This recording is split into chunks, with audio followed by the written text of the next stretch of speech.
I'm still alive, degenerates, degeneritas, and degenerati.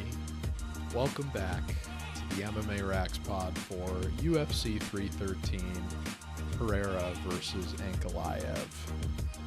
Oh, it's good to be back. I'm so sorry I missed UFC 312. I think the first pay-per-view I ever did for the RAXPOD was UFC 289, all the way back in May, June of 2023. And I had not missed a pay-per-view since then. I know I was doing weekly shows back in 2023, stopped doing that towards the end of the year, but I had been very diligent about pay-per-views. Again, in the interest of doing the show as a thank you to everybody that had been following me from the early days as we get close to scraping 2,000 now on Twitter. And before I get into it, please let me just remind you to like, share, and subscribe on YouTube as well, and follow on X if you haven't already. But before we get into the 12 fights on this card, which I think is a pretty excellent card and probably the most intriguing from a betting perspective of the year so far, just because most of the lines haven't been absolutely juiced to hell as a lot of the other matchups have been to start this year. Let me give you a quick explanation as to why I didn't do a show for UFC 312, because I was rather cryptic about it. I did say at the top of the week, all the picks went out way later than usual. I think I posted everything. I might have posted some stuff on Thursday, but I think every pick pretty much went out, maybe even after weigh-ins on Friday. I didn't get to do my tape study, or at least plug the numbers in and do my due diligence until much later in the week. I usually start the Sunday after every card, because that's when a lot of the over-under lines come out, even though the money lines are usually available way earlier than that. And that Sunday, I had a little bit of a, we'll call it a shaving accident.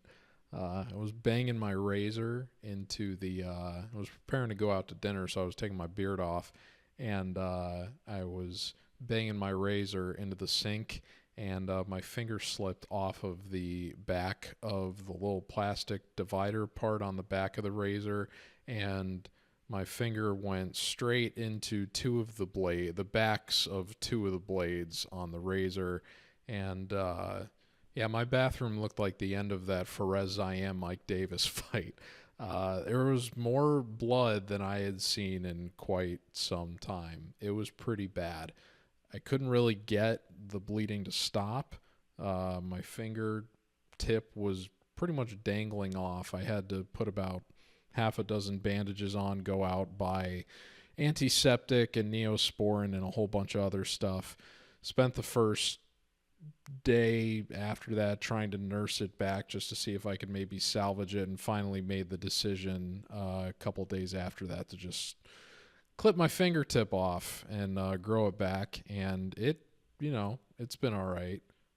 You probably can't see that. It doesn't matter. I'll spare you any other additional details. But point is, I wasn't in any egregious pain or anything. I just cryptically worded it so people wouldn't be giving me grief about the picks not being on time that week or what have you.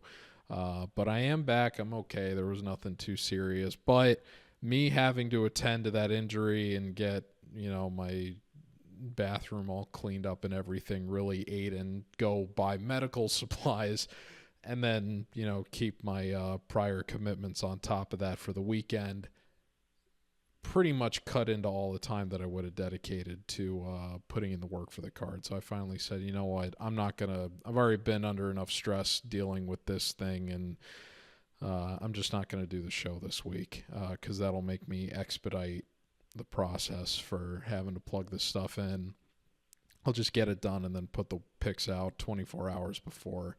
After weigh-ins, all the lines will have been, marinating by that point, which is unfortunate, but they do anyway, and I never put in a bet before or after weigh-ins anyway, which I got to be honest, with all the, with how much I've been seeing, favorites inside of 200 blow out into 200 or 300 range of late, I might be reconsidering that strategy going forward at some point.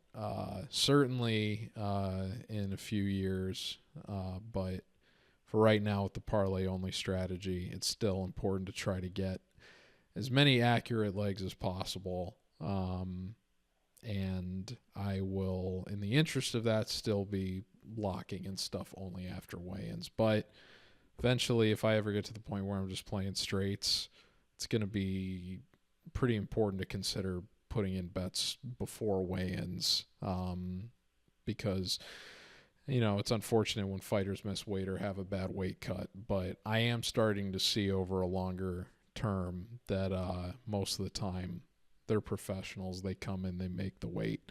You won't end up getting bid for that much more often than you will, is what I've come to find. So it is what it is. But thank you for bearing with me. I am back. I'm going to talk about all 12 of these fights. I tell you every time I'm going to go quick, and then I end up going for 2 hours. I don't see how this is going to be any less than 2 hours, but I am going to do my best to try to breeze through a lot of these because still got to edit the show, still got work in the morning. I am still an editor, writer for a Fortune 500 company. I got other commitments to do. One day we will be doing this full time again, but for right now, we're still in the beta phase, and I appreciate you coming along for the ride. So thank you very much.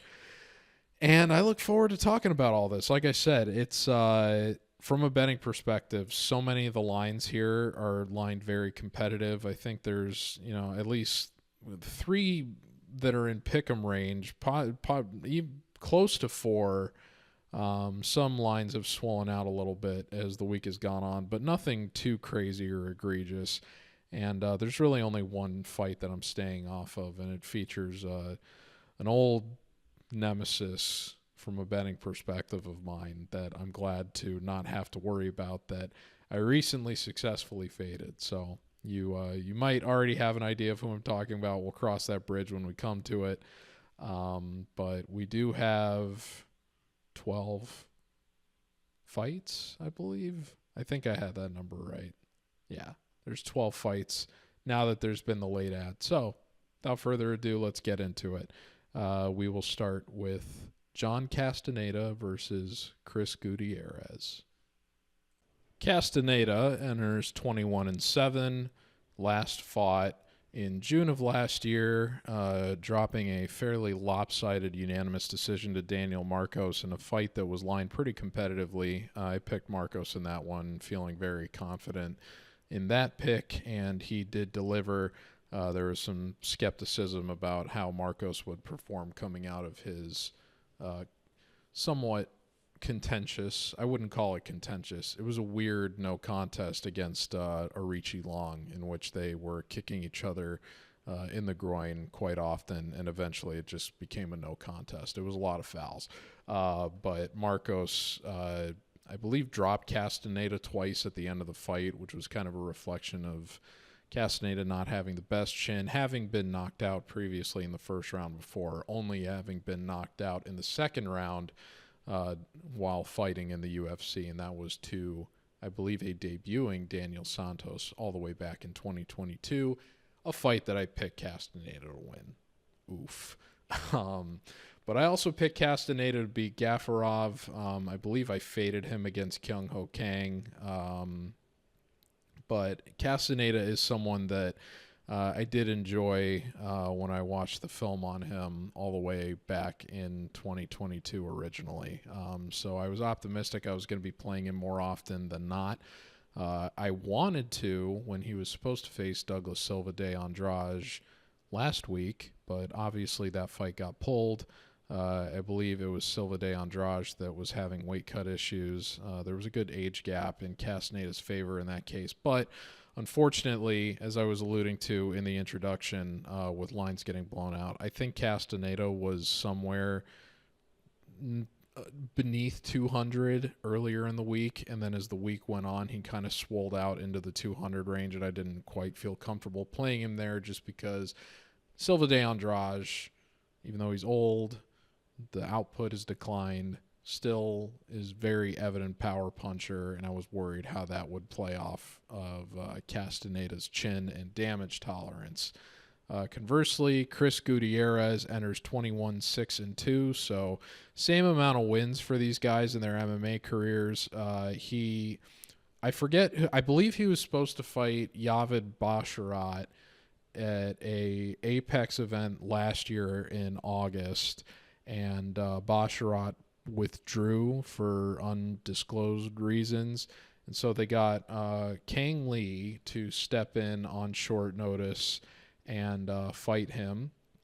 And he did take the second round off of Gutierrez, but ultimately lost a pretty clear-cut 29-28 decision. And then Kang Lee lost to Zhao Long at UFC Macau a few months later that year. But Gutierrez himself hasn't fought since.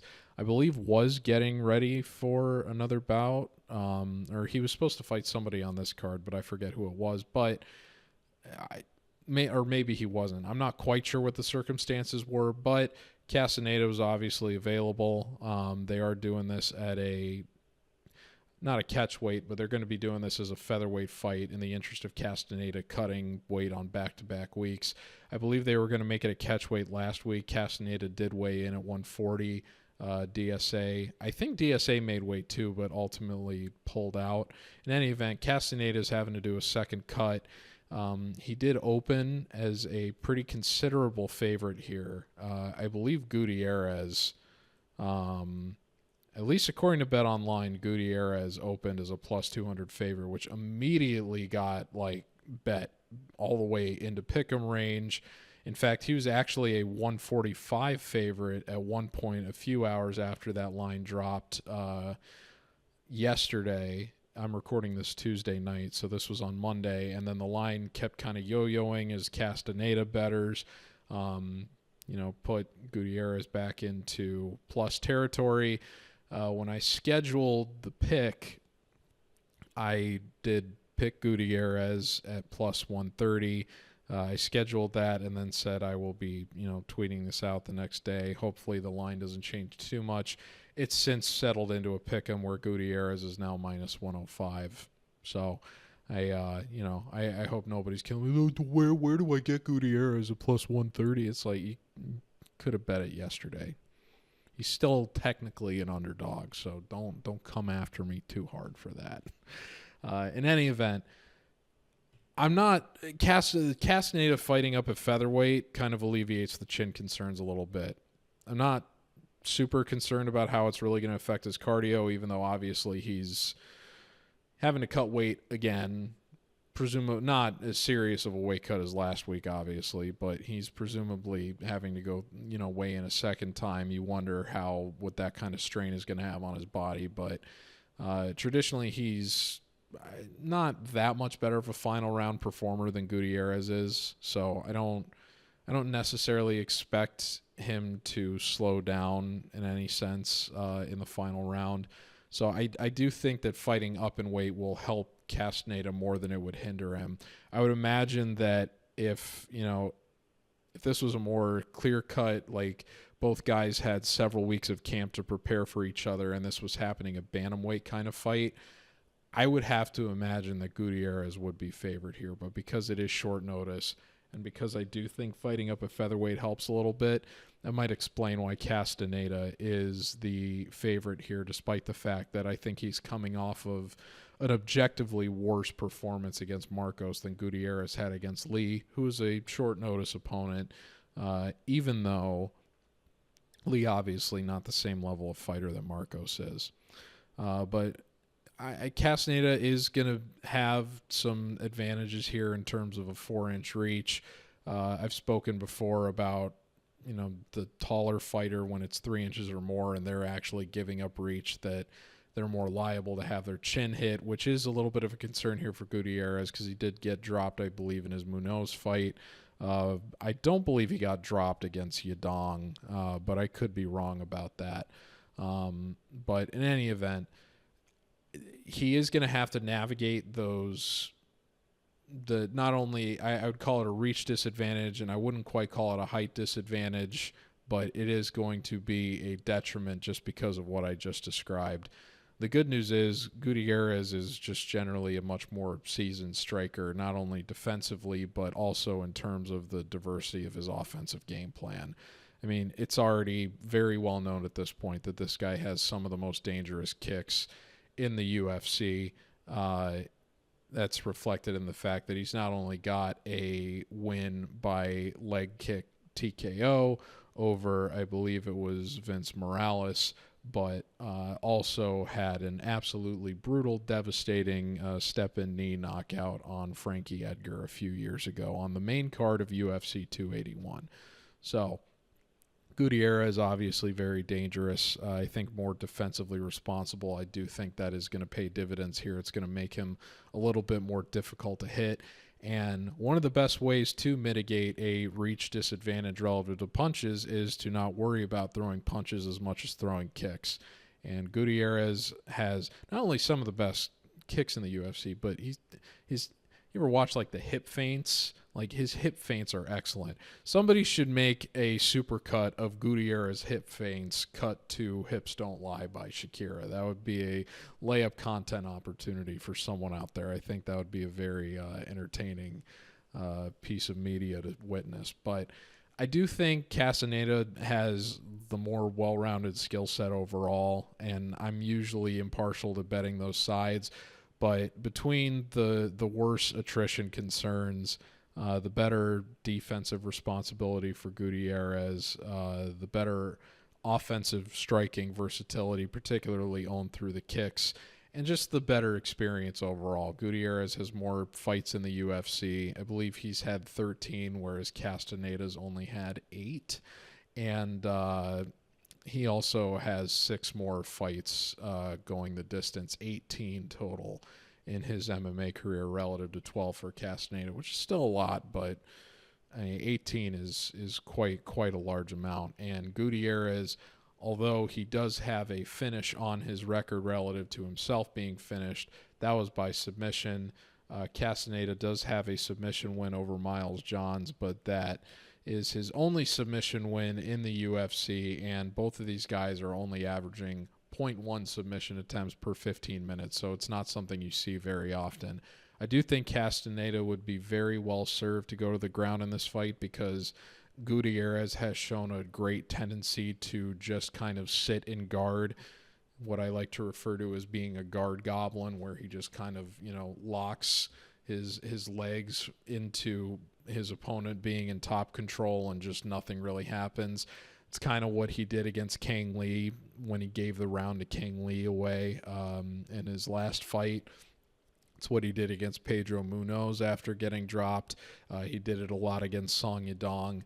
I hesitate to even call it playing jiu-jitsu because he really just kind of locks down his guard and doesn't really do a great job of getting up. That was a big reason why when he was up 2 rounds against Cody Djorden, he ended up giving up a 10-8 because he got taken down almost immediately when the round started, didn't get off of his back.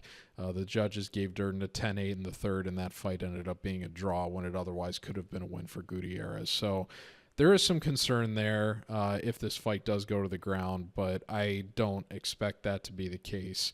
I think Gutierrez is going to largely control this for at least 2 of the rounds, just kind of skirting the cage, landing his kicks pretty consistently, and leg kicking his way to a 29-28 decision win. I do expect that Castaneda will be able to get this to the ground if he wants to at least once, but I think entertaining this as purely a striking battle is not the best play for him.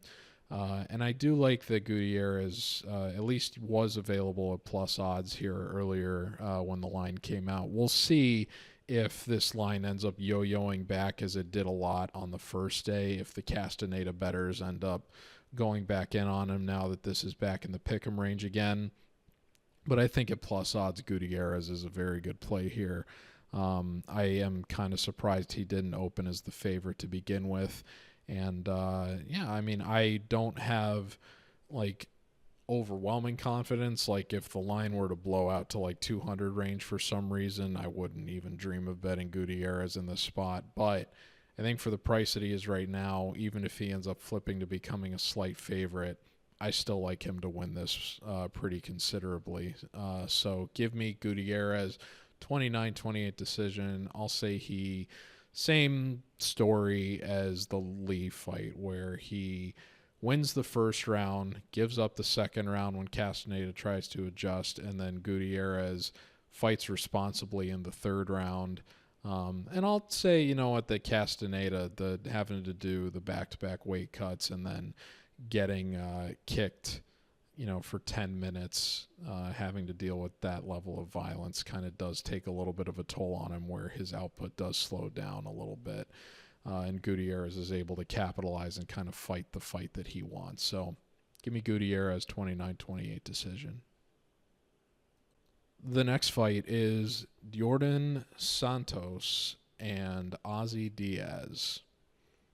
Okay, I said I needed to get through these quick, and then I spent almost 13 minutes talking about Gutierrez versus Castaneda. I'm not going to spend 13 minutes talking about this fight. I promise you that.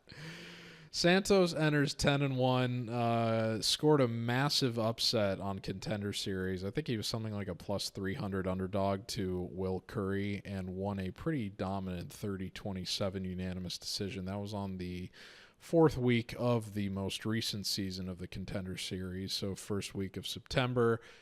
Diaz, conversely, made his UFC return at UFC Macau, was kind of paired in a setup spot against Zhang Mingyang, and Mingyang dropped him with an elbow pretty badly in the first round. I made Mingyang a parlay leg for that card, made a nice little profit on that event, largely because Mingyang took care of this guy Ozzy Diaz. And that was, I think Mingyang was something, he was close to like a 300 favorite for a lot of the week. And a lot of people were like, are you really going to bet this guy without really much UFC at that price? But watching Diaz on Contender Series made me feel pretty good that, like, yeah, I think he's liable to get clapped against this guy, Mingyang. And I don't know if he's liable to get clapped against Santos necessarily, but Santos does have pretty decent power. What I do think makes him a little... is he liable to get clapped? Actually, yes, he is, because he's coming off of a knockout loss. It is the second first-round knockout loss of his MMA career. He was also knocked out by Joe Pyfer on Contender Series. But the bigger concern for me here is that Diaz, I thought, was making a good decision to move up to light heavyweight. I think he might have fought there before, at least maybe in a couple earlier fights. Because he did go to LFA after losing on Contender Series before making the UFC roster. That being said, the putting 20 pounds onto his chin didn't really help against Mingyang, and we saw what happened. The elbow KO was pretty bad. So fresh off of that defeat, he is dropping back down to middleweight, so taking 20 pounds off of his chin again to go back to the weight class that he got knocked out in within 15 seconds in his third ever MMA fight, and also when he fought Joe Pyfer on Contender Series just 3 years ago. Doing that kind of yo-yoing with, especially, it's one thing if you're moving between weight classes where there's, I guess it's a little bit different just because, 10 pounds when you weigh 125 versus 135 is obviously pretty significant, but we're still talking about taking 20 pounds off of your body to go from light heavyweight to middleweight, which is a far more significant cut than you have to deal with when you're dropping weight for any of the other classes, even though obviously from a body composition and percentage standpoint it ends up being a comparable amount. Still 20 pounds you're taking off of your frame and your chin, which is what Diaz has opted to do here coming off of a knockout loss.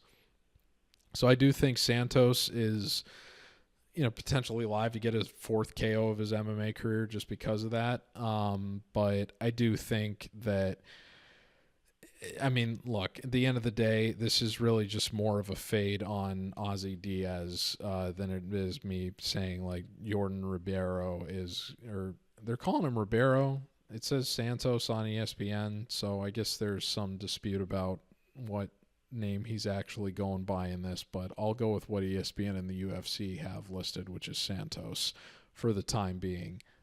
So yeah, I do think that based on what he showed on Contender Series, he does have the more well-rounded skill set here. I mean, he does have 4 wins by submission, and you compare to Diaz, what he's won by submission, I think it's just rear naked chokes and guillotines, whereas Santos has 2 wins by arm triangle. So he, those are obviously more impressive submission wins than the latter 2 or the former 2 I mentioned, which are the most common you can deploy in that route to victory. So Diaz has never gone the distance either, which I think is something pretty significant here relative to what we saw from Djorden on Contender Series. So the longer this fight goes, especially because Diaz actually has 5-round experience from the fight he had before he got onto Contender Series. So you combine all of that with the fact that Diaz is 34, that Santos is 7 years younger. Santos is dropping a weight class back to middleweight. Really the only thing to like here is that he's getting a lot of like length advantage back from doing that weight drop, where he's going to be 4 inches taller and 4 inches longer. So if you trust Santos to stay measured, maybe he is able to control this fight. But the problem is, if you're banking on that, you're assuming he's not only going to stay measured, but he's also going to be the first fighter to finish this guy Santos. And if he doesn't, he's going to have to stay measured for 15 minutes, which is not something he has ever done in his MMA career before. I don't really see why in this spot it's going to start for him now. Frankly, I just don't think this guy is long for the UFC. So I am going to go with Santos here. I'll say that he does take Diaz to his first decision and that it's pretty one-sided, 30-27, but there's no question who the winner of this fight is by the end of it. Frankly, I'm shocked that the line hasn't gotten blown out. I'm not really sure what people are seeing on Ozzy Diaz that are making people confident in betting him as an underdog, frankly. I really, really hate picking the first fight of the night to be a parlay leg, just because if you blow that, it kind of spoils your evening, and you've got, you're dedicating. If you're watching from the start of prelims, you're usually sinking in a minimum of 4 or 5 hours on this, and it can be a long night for you, or not nearly as fun as if you were waiting for fights that you had invested more heavily in later on. But you got to recognize opportunity when it's there. And from a long-term perspective, there's a lot of variables here that I like for Santos that and conversely that I really don't like for Diaz. So I think I am going to have to make this a parlay leg if it does stay in the 180 range, because I would play Santos at much higher odds than this, frankly, against an opponent like Diaz, given what we've seen from Diaz. So give me Santos to win 30-27. Wouldn't surprise me if he finds a finish here just because Diaz is dropping down. But, yeah, I think there's pretty good value here. And even though most people have said this is the worst fight on the card, I know I'm looking forward to it, if for no other reason than there's good betting value to be had here. So the next fight is Mairon Santos, and Francis Marshall. Santos enters 15-1. Only loss of his career was 3 years ago when he got knocked out in the 3rd round against Dan Argueta in LFA. He since went on Ultimate Fighter following one other fight in LFA, and one Ultimate Fighter encountered, I think, more turbulence than a lot of people want to recall or admit that are betting Santos at the current price that he's at. But his finale was certainly the most impressive performance he had, where he knocked out Khan Offley, who curiously made his official UFC debut before Santos did, when Offley stepped up for the Adesanya Imavov card in Saudi Arabia back in February, where he lost an extremely lopsided decision to Muhammad Naimov, which I think has made that Santos win look a little bit less impressive in hindsight, but certainly not in the eyes of anybody that is betting Santos at his current price. Francis Marshall, meanwhile, enters 8-2. Last appeared in August of 2024 on the Cannonier Baralho card. I did make Marshall a parlay leg for that card. I was feeling pretty good, even on short notice, that he was going to be able to take care of business against Dennis Bazookia, who I've never really been high on during his own UFC run. Marshall only got a split decision, but frankly, that most people would tell you that was a very bad decision. What ended up skewing the cards a little bit was the second round, where one of the judges did not reward Marshall for getting a knockdown earlier in the round, and instead kind of taking his foot off the gas at that point and letting Bazookia come back. And I guess one of the judges just thought, oh, well, even though he didn't really land any compromising shots on Marshall, he did it enough over the course of the round that should invalidate the fact that Marshall got a pretty brutal knockdown to open the second that should have just made it an open and shut case. It's subjective criteria. This is the risk we play in this game that we all know and love, right? But Marshall, that should have been a unanimous decision. And obviously I'm coming from a place of bias, but I thought it was a pretty impressive performance. I believe that was the first fight that he had taken since he moved to American Top Team. He was ready in camp to go fight. He took that on day's notice, opened as the favorite. And even though he didn't really have his cardio dialed in, because I don't think he really got a full camp for the fight, still put on a pretty impressive performance and gave a good account of himself, and didn't even wrestle or use his ground game as much as I expected him to. Leaned much more on his striking and was still able to come out the victor in that one, 2-1, at least on two of the judges' scorecards. So I thought it was a pretty impressive performance, particularly with Marshall being only 25 years old, now having half of his MMA career taken place in the UFC. You compare that to Santos, who has that Ultimate Fighter win, but that's really it. The level of competition faced, frankly, is pretty stark. Marshall had another split decision earlier in his UFC career to one of the losers from last week's card, William Gomis. And although most people would tell you that Gomis did deserve to win that decision, most people would say that they didn't have a problem scoring the fight either way, that Marshall made a good case for himself winning. I believe Gomis was something like a plus 200 underdog or something in that fight. So most people thought highly enough of Marshall going into that as an undefeated 7-0 prospect that he was going to be able to handle Gomis there. And Gomis was able to get the split decision upset. That was all the way back in April of 2023. At Fight Night Pavlovich Blaydes. Marshall's only bad performance of his MMA career was against Isaac Dolgarian, fighter that a lot of people are very high on, very credentialed wrestler, ground game specialist, and he was able to take Marshall down and ground and pound him out in the first round. That is not something that we are going to see from Mairon Santos. Santos, even though he is presumed to be the faster and more powerful striker in this matchup, that is basically all you are getting here. You are not really getting much of a ground game. This guy has an 0-0 submission record. If he wins this, it is either going to be finishing Marshall on the feet with strikes or outpointing him to some sort of decision victory.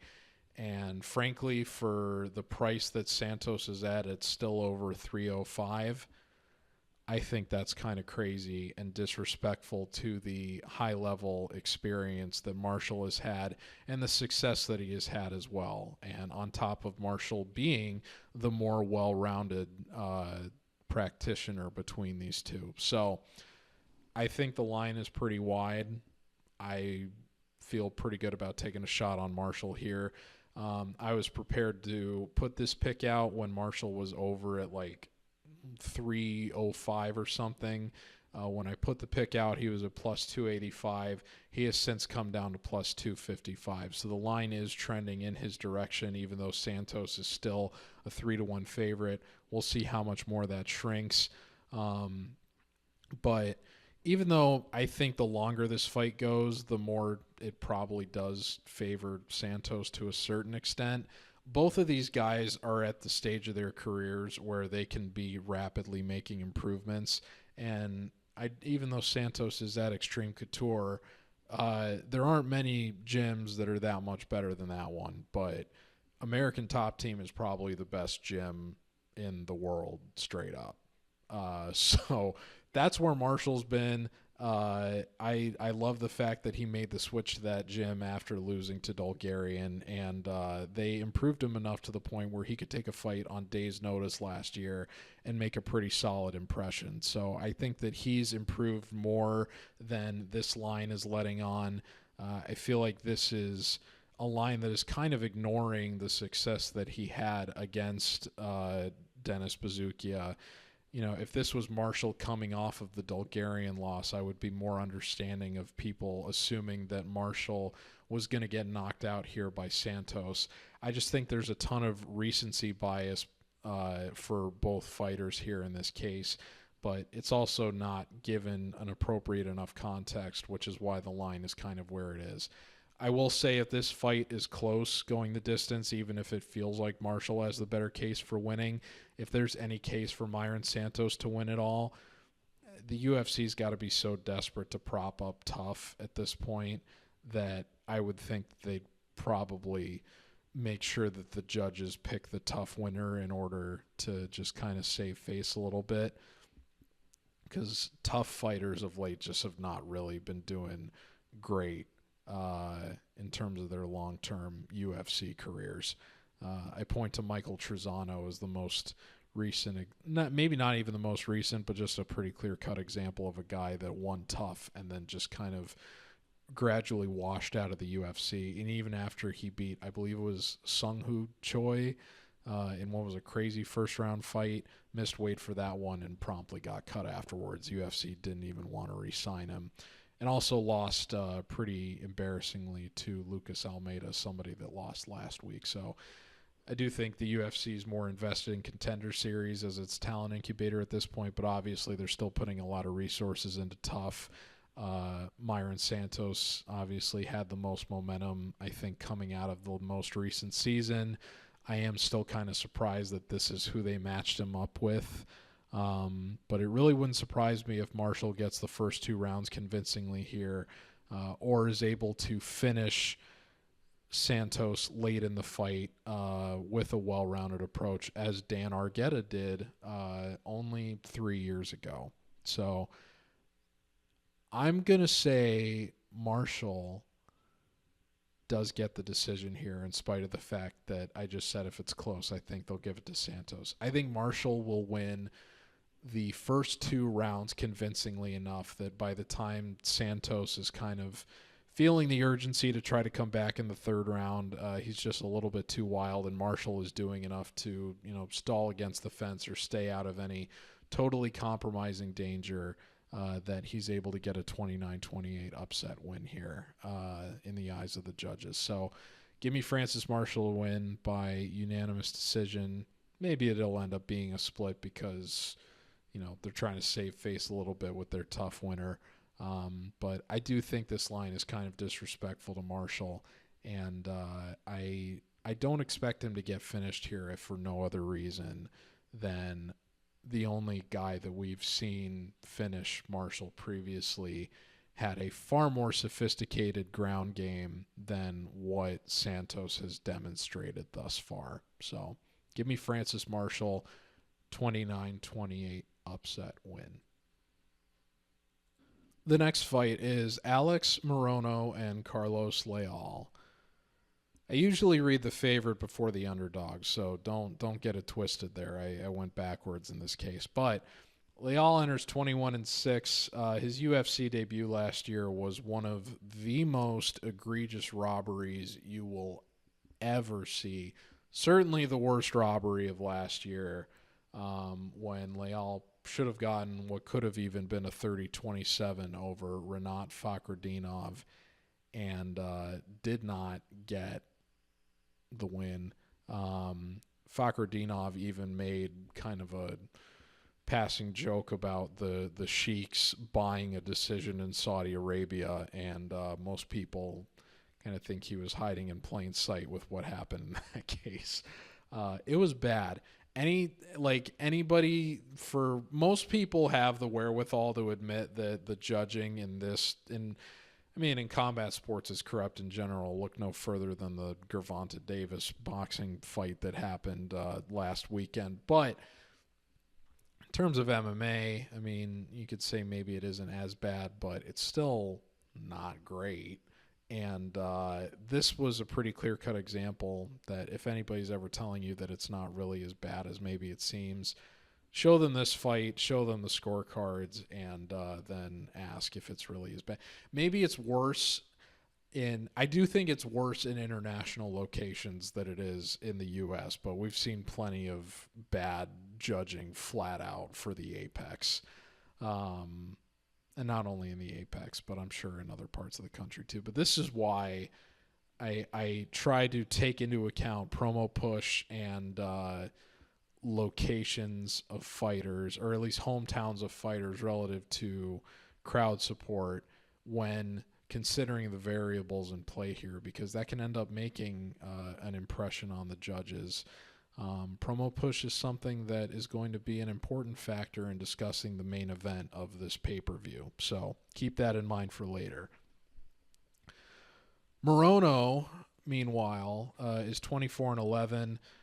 This guy has been a thorn in my side for most of the time that I've been playing him. I've now bet I've put out picks now for, I believe, 7 Morono fights, which has to be close to the most I've done for any one member of the roster since I started doing this.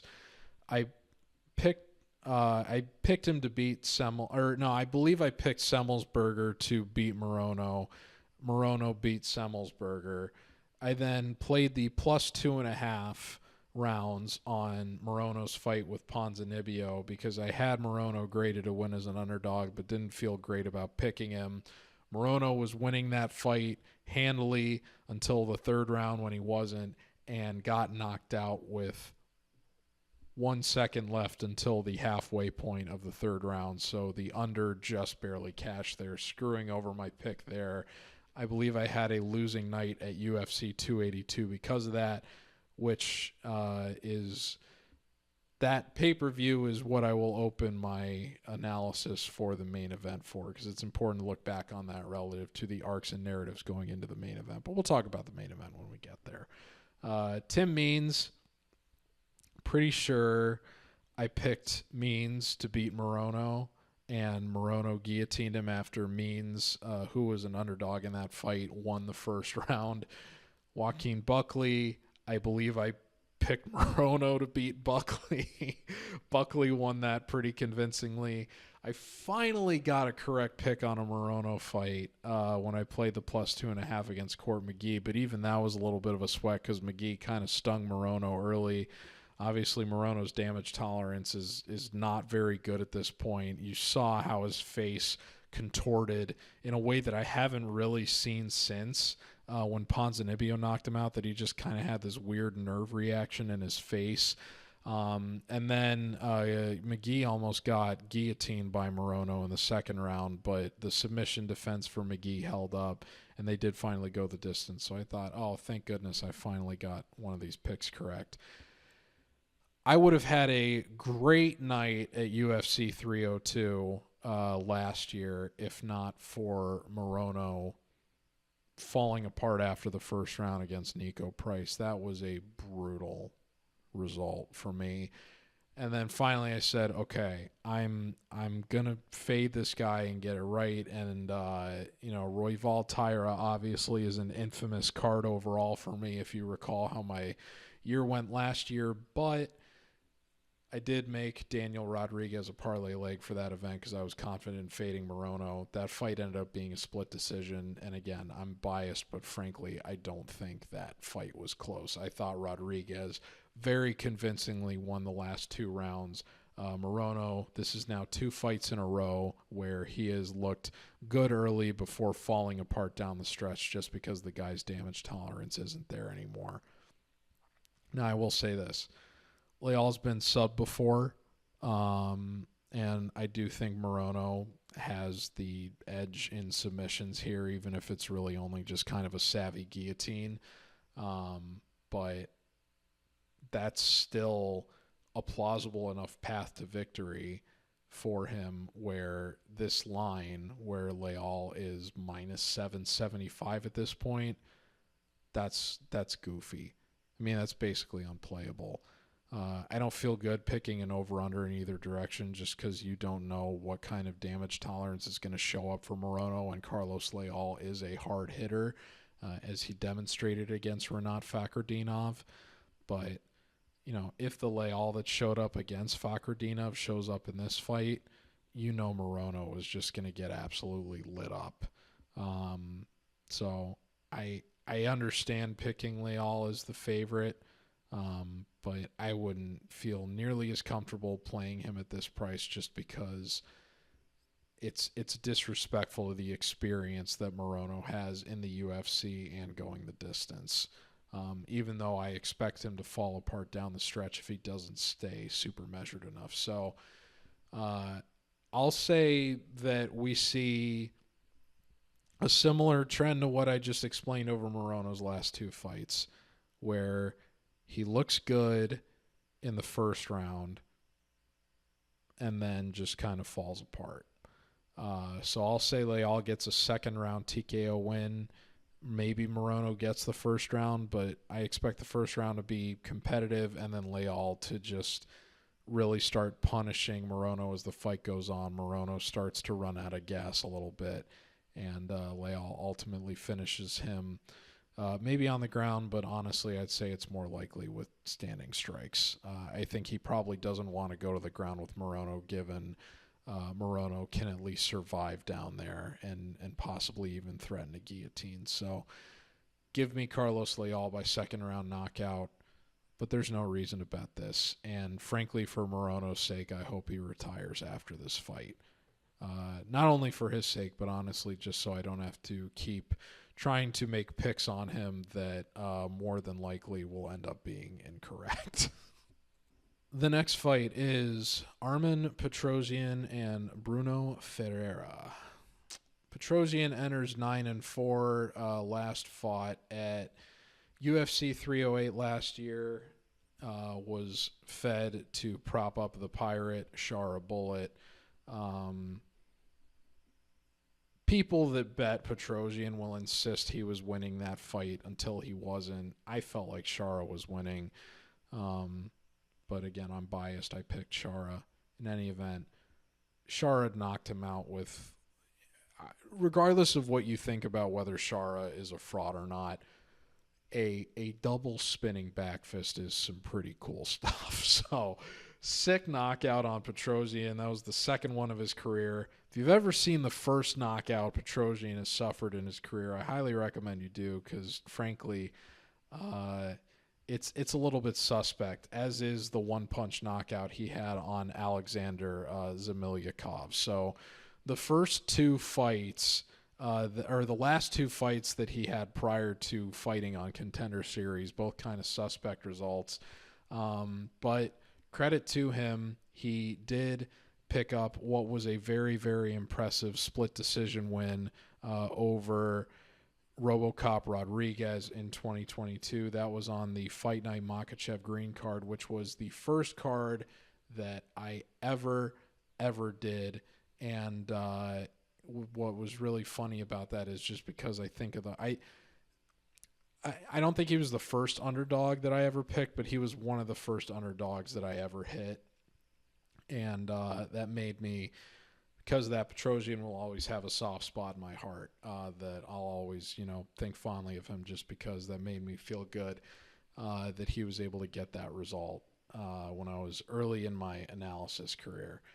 Ferreira, conversely, enters 12-2. I picked him as an underdog against Abus Magomedov. That fight was 1-1 going into the third, but Magomedov was the more well-rounded side and didn't gas. He did gas, but he didn't gas as much as I expected, and still had enough in the tank where he was able to wrestle Ferreira to the ground. I think Ferreira, if memory serves, I think Ferreira tried pulling guard for a submission or something in the third round, which gave up position to Magomedov that he was then able to use to get a submission of his own, which proved to be the first submission loss of Ferreira's career. So not a great result for Ferreira, but forgivable in the sense that it was the first loss of his career. He was first submission loss rather of his career. He was an underdog, and I don't really think that he gassed, at least not nearly as bad as Magomedov did. He just kind of made a bad mistake. Or at the very least, both guys were kind of tired going into the third. But it was the latest we had ever seen Ferreira go into a fight.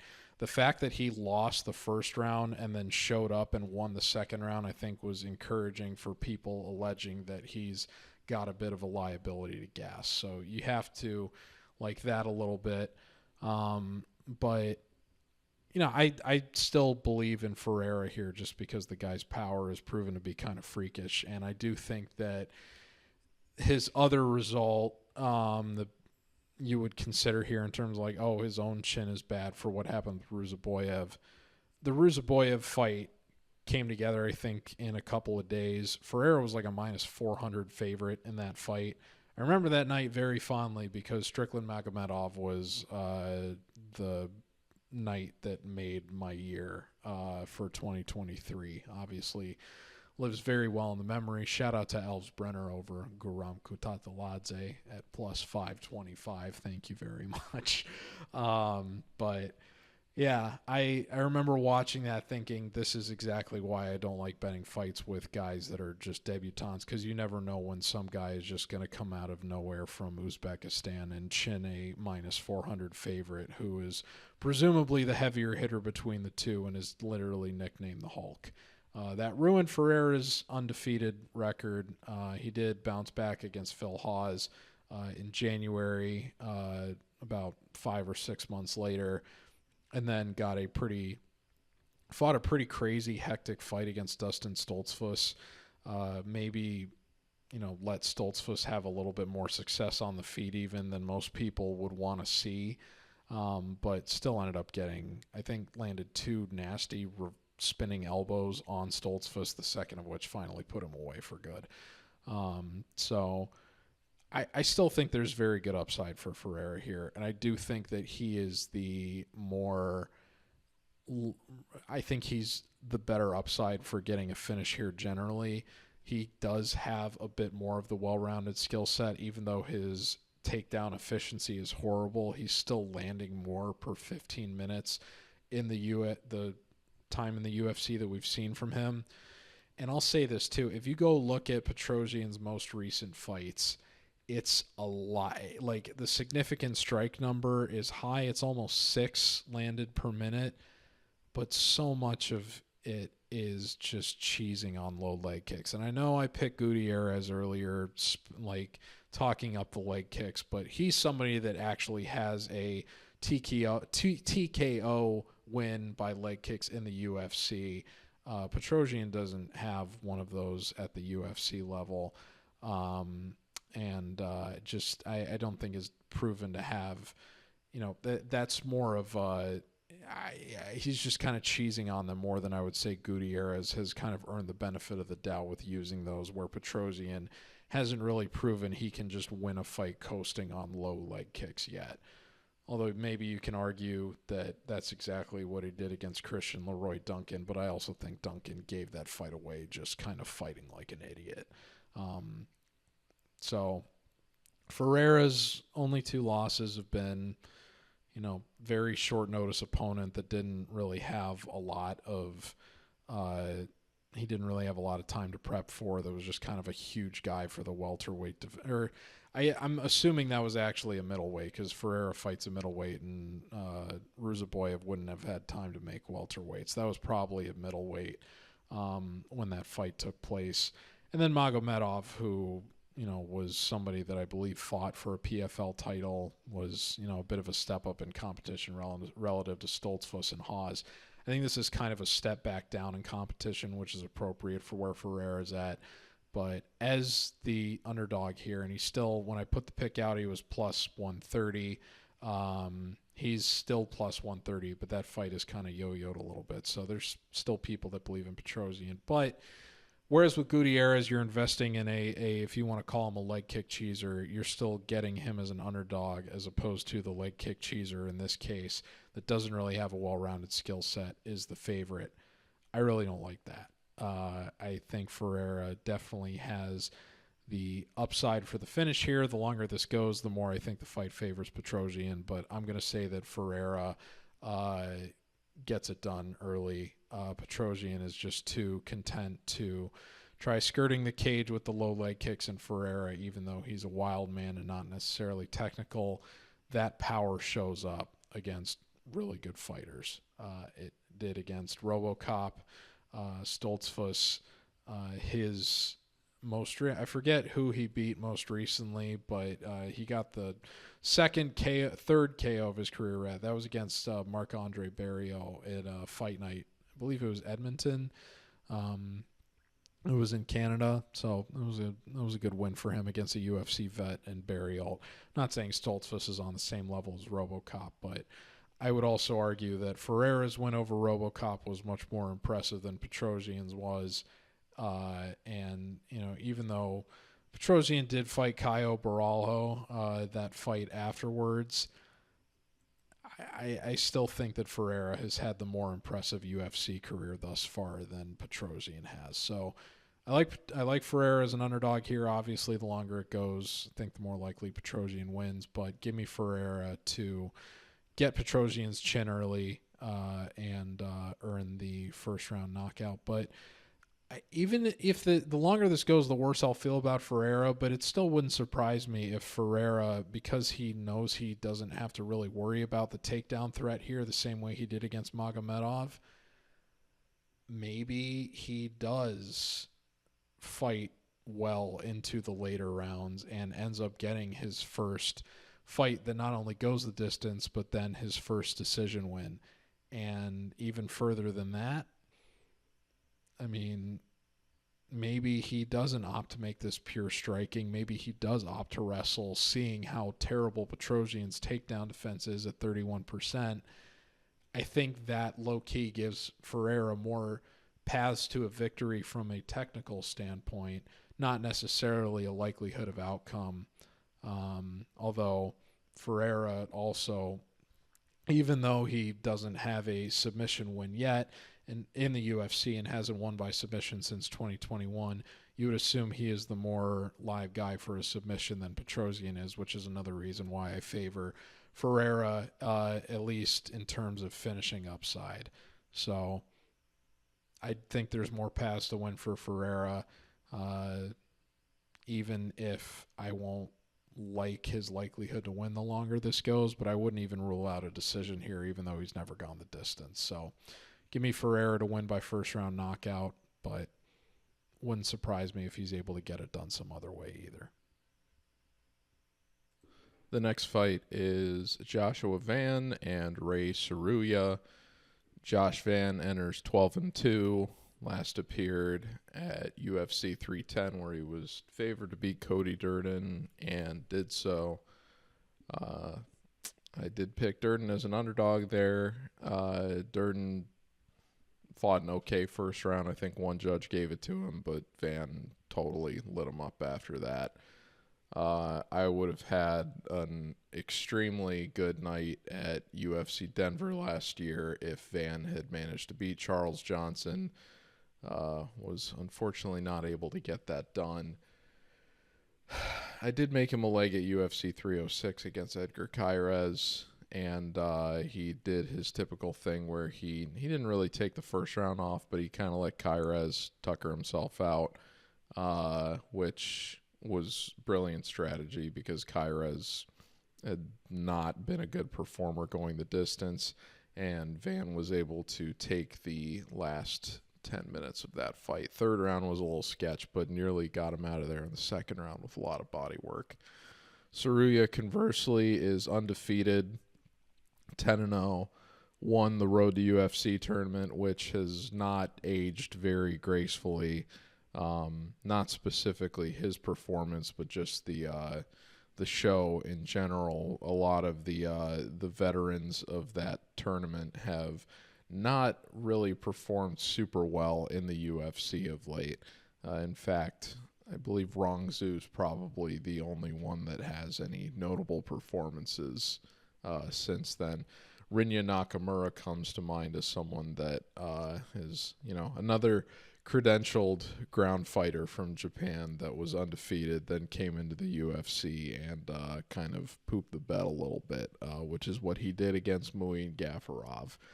But Tsuruya did beat Carlos Hernandez by unanimous decision at UFC 303 last year. However, he did kind of make a mistake to open the third round when he was already up 2 rounds and ended up giving that one away. So you wonder if that fight had been 1-1 if he would have made a more diligent effort to win the final round of that fight.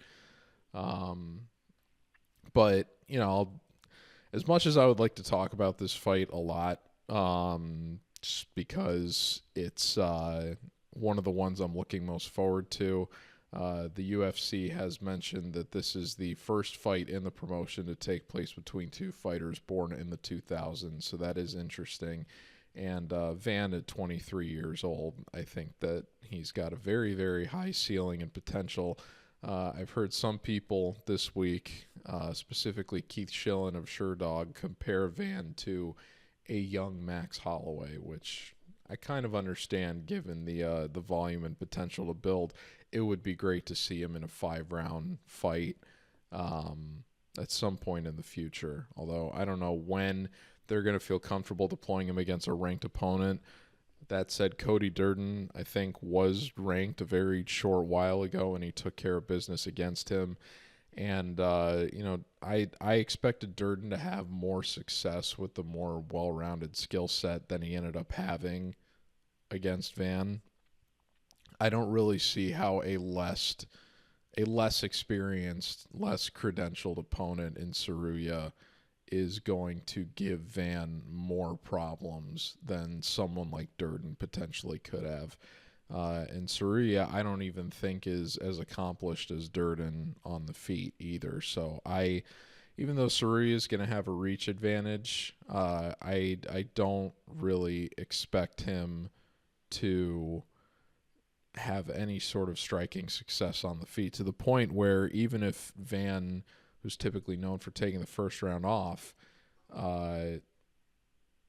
he might, and this might be a similar situation to the Durden fight, where Van has a wide enough advantage on the feet that even the limited work that he does in the first round before really turning up the volume ends up making enough of an impression where he can still do well enough in the first round. So I'll say Tsuruya comes out fresh and is able to get a takedown and kind of control it on the ground there, but Van is able to, if not work back up to his feet, at least kind of avoid any totally compromising submission attempts from Tsuruya in the first round.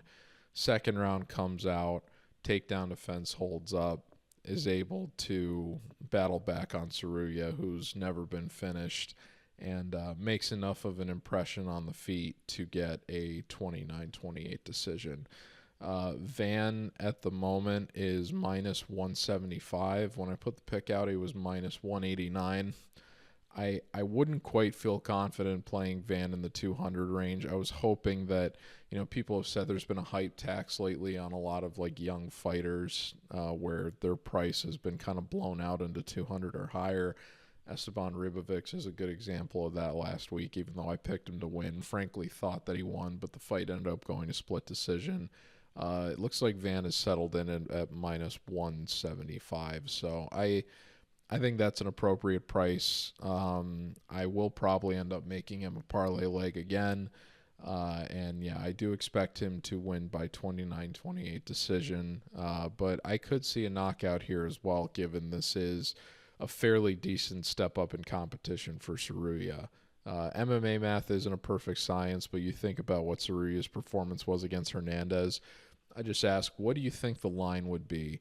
I mean, he was like a 400 favorite over Carlos Hernandez, but what do you think the line would be and what your expectations would be for Carlos Hernandez fighting Joshua Van based on how we've seen him handle Edgar Cairez and Cody Djorden and have a very competitive fight with Charles Johnson in what was probably Johnson's best performance in the UFC?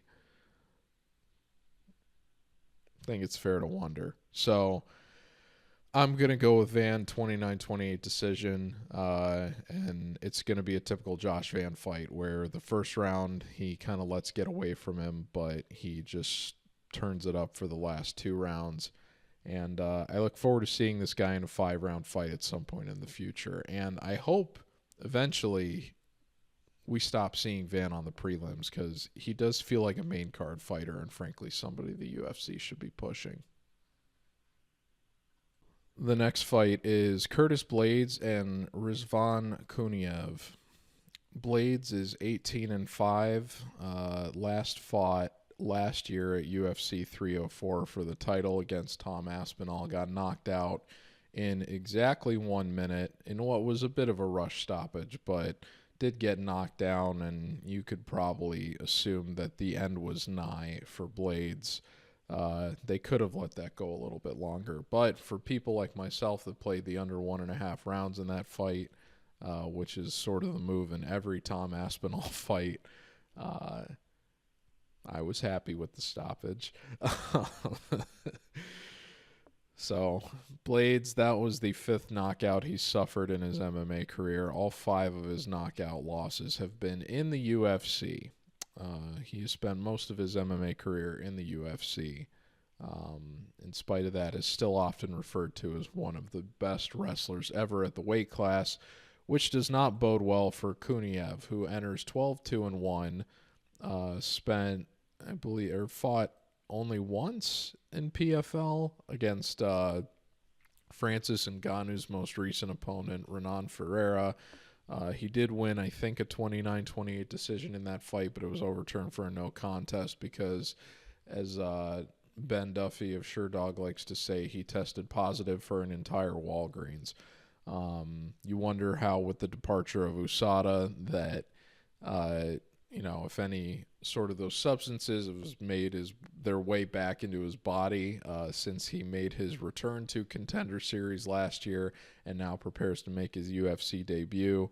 But in any event, you would not be at all far-fetched to say that this is a massive step up in competition for one Kuniev. When he fought the first time on Contender Series, the guy that he was fighting was about 230 pounds. Dana White said that he thought the guy could have been a light heavyweight, and because Kuniev kind of took care of business against someone he had a 30-pound advantage on, he didn't end up offering him a contract. Literally everybody else on that episode got a contract, so that was probably unfortunate for him to see. That being said, he also had to go to the hospital to get his eye checked after getting it poked or scraped or something during the fight. So he showed at least some, good moxie to get through adversity there to get that result. Then he went to Eagle Fighting Championship, beat former UFC fighter Anthony Hamilton, but Hamilton was in his 40s, I think, at that point. Got that aforementioned win over Renan Ferreira that got overturned. Probably got suspended for, I think, about a year, and then was back on Contender Series last season and got a knockout at the very end of the first round against Hugo Cunha. So he's going from Hugo Cunha to Curtis Blaydes. Now, Blaydes is a sweltering favor, like minus 300, and frankly, I think that's way overblown. The numbers here like Kuniev, but again, you know, just a little bit of the eye test tells you, not even the eye test, just common sense will tell you that Blaydes has fought the exponentially greater level of competition than what Kuniev has faced, and Kuniev's numbers are based on 2 Contender Series appearances compared to an entire UFC career for Blaydes. So the difference in experience here is pretty stark. Even though Kuniev, to his credit, does have more appearances that have gone the distance. The more interesting thing about this fight, I think, because I consider both money lines to be pretty much unplayable. If you want to take a shot on Kuniev, I don't blame you, but I think there's smarter underdog bets on this card. At a similar price, I would rather play Francis Marshall, quite frankly. But what I think is interesting here is that you don't see a lot of heavyweight fights that get lined at an over-under of 2.5 rounds. Most of them are always over-under 1.5. And what's particularly interesting about this one is that when a heavyweight fight does get lined at over 2.5 rounds, it's typically the over that gets juiced because they're expecting a sloppy, plotting fight like a Jamal Pogues versus McParkin kind of fight, for example, where neither guy's really ever in danger. But in this case, it's the under that is actually juiced, and it's come down a little bit. It was minus 150 when I put the pick out earlier this week. It's now minus 130, so getting a little bit close to pick'em territory, but not quite yet. But I look at this and I see that since 2016, these guys have gone under in 17 of their 28 combined MMA events. And Blaydes in particular, if he's not going the distance, he's typically taken his opponent down, wearing on them pretty heavily in the first round, and then putting them on the floor again in the second round and ground and pounding them out. Obviously known for having some of the most brutal elbows from top control in the entire sport. So I think either one of these guys are pretty liable to finish each other on the ground, or liable to get finished here. Blaydes, again, coming off of a knockout loss, all five of his losses have been knockouts. I think only one of those was before the minus 2.5. Actually, all 5 of his losses have been before that 2.5 rounds mark. So if you're expecting Blaydes to lose, history says he's going to lose before that 2.5 rounds mark. And it's possible Kuniev comes out on the sauce and sparks him. But I think what's much more likely here, just based on gut feeling, is the step up in competition is too much for Kuniev. Blaydes takes him down early and just does what he does against lower level competition and just overwhelms them on the floor first 5 minutes. They go back to the stool discouraged. They come back in the second round, and Blaydes just takes the rest of the heart out of them and dispatches them early. So I am kind of surprised that this didn't get relined to 1.5 rounds just because of how wide the line is between these two. But I'm going to say Curtis Blaydes wins by second round TKO, and I will be playing the under 2.5 rounds. I'm probably not going to make it a parlay leg, even though the value is starting to get a little bit better. But I do think that that's the better way to try playing this fight, is by locating a finishing round prop than just playing the money line on either guy outright. It wouldn't surprise me if Kuniev sparks Blaydes just because of the attrition on Blaydes, but again, the step up in competition and difference in strength of schedule here is about as stark as it's going to get, and I think that's going to reflect itself in the result that manifests. So Curtis Blaydes by second round TKO. The main card opener is Mauricio Ruffy and King Green. Ruffy enters 11-1 after going the distance for the first time in his MMA career against James Yontop, who missed weight and got cut after that. I picked Yontop as an underdog, and a lot of people were saying, "Oh my God, I can't believe it's a ridiculous pick. Hoofy's the Brazilian Conor McGregor." It's like, okay, all right, dude. Like even Chris Padilla finished Yontop. It's like, well, Padilla has more of a submission game than anything Hoofy has demonstrated. So if this fight stays standing, we'll see how it goes. Yontop was a short notice replacement. They had to make it a catch weight. They announced after I already published the RAXPOD. So I ended up canceling that pick because I thought part of the reason that Yontop should be more respected is he had never been finished, whereas Hoofy had been knocked out fighting at lightweight before, and so that I thought spoke to the reason he was going to have kind of a difficult weight cut. If he didn't have to cut all the way to lightweight, then he was probably going to have better damage tolerance and ability to go the distance than he would otherwise if he had to cut those extra 5 pounds. I believe they fought at 160. Yontop took the last round from him, and the first round was more competitive than I think people were expecting. But Hoofy definitely won the first 10 minutes on moments, got a 29-28. Credit to him. But that fight was definitely, the line looked a little bit wide, so I still feel good about what my read was there, even though I ended up canceling the pick. That said, I did make Hoofy a parlay leg when he fought Jamie Mullarkey, so it's not like I have a bias against the guy or something. He is good. I don't know if he's Brazilian Conor McGregor good. King Green cost me the most lucrative betting result of my entire career doing this last year. I still profited at UFC 304, but I narrowly missed what I think would have been an 11 or 12 leg parlay because I took the over in the Patty Green fight when it was just almost too close to call for me on picking a winning money line in that fight. If I had scrutinized Bobby Green's fight IQ a little bit more, I probably would have picked Patty, and I would have made over 400 units that night. It's the way it goes. I still ended up going like 4 for 4 on underdogs, and that was not including me canceling the pick I had on Jake Hadley, who would have been an even wider underdog, I think, than Bilal Muhammad was. That being said, Green shot one of the dumbest takedowns in recent memory, and Paddy Pimblett gladly took him to the ground and submitted him.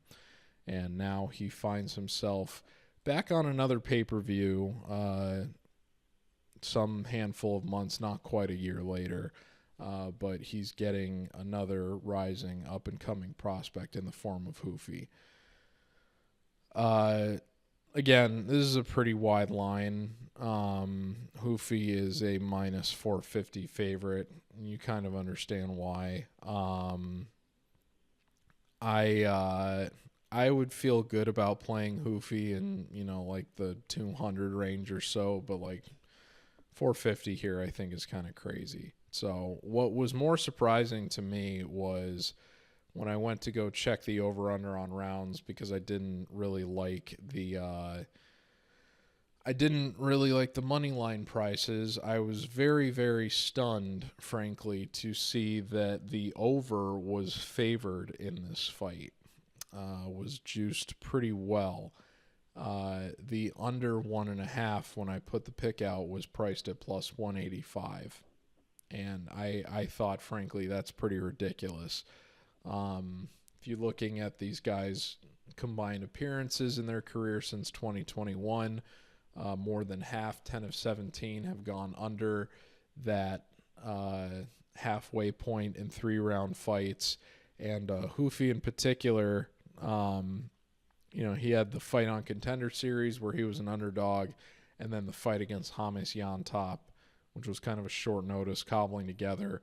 Those are really the only two appearances for him in his career, other than the only fight that he lost, that he hasn't gotten a first round knockout in. There was one other fight where he got a second-round knockout a minute after the round started.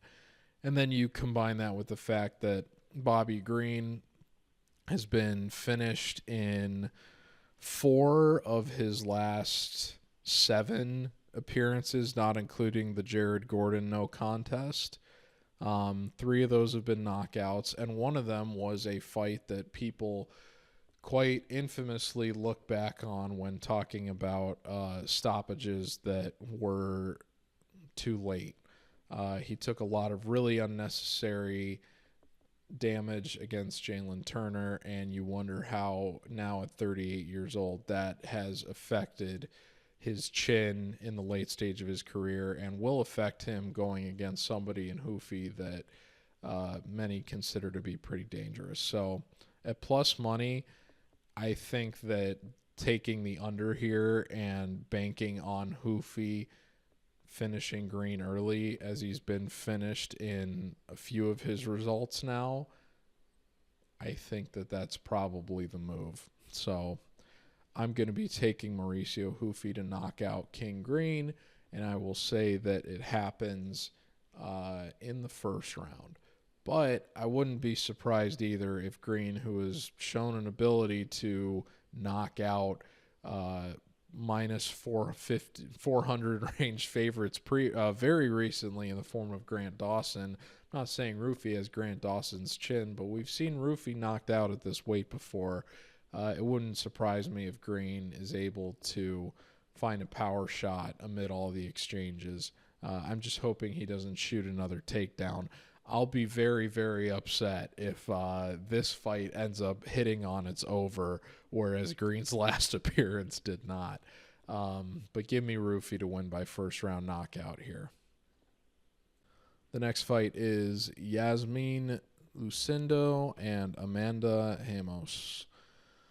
Lucindo enters 17-5, had a somewhat controversial last appearance that was a split decision over Marina Rodriguez, in which I believe Lucindo got penalized for a headbutt that wasn't actually a headbutt that caused a stand-up in the third round of her fight that otherwise would have resulted in a more dominant retaining of Rodriguez on the mat that would have made that decision unanimous.